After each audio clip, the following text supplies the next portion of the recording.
Alright, this is Metal Mike here. Great to be talking metal with you again. And if you're not into this band, you are not my friend. Of course, I'm talking about Manowar. Today I want to talk about the status of Manowar's re-recording of The Sign of the Hammer. I believe they've been working on this album for a few years now.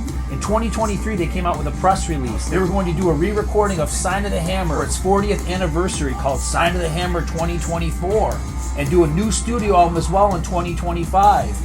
Well, unless they haul major ass, there's no way that Sign of the Hammer re-record is coming out this year.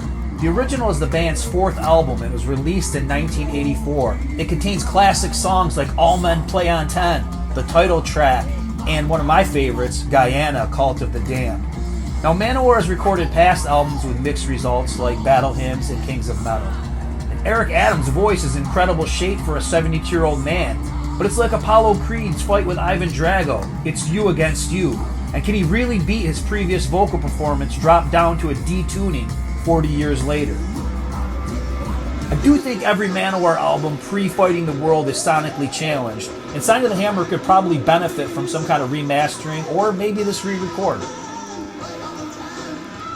In a YouTube video earlier this year, Eric Adams said the endings were a little bit different. He was singing it more like he does live on stage, and the band actually played the basic tracks live in the studio to get the right feel. Now, just about a week ago in a podcast interview, band leader Joey DeMaio said the goal for 2025 was to take the completed songs for Sign of the Hammer and get them all mixed and out this year. But there was no mention of a new studio album for 2025. Now, there hasn't been a new studio album for Manowar since 2012's Lord of Steel.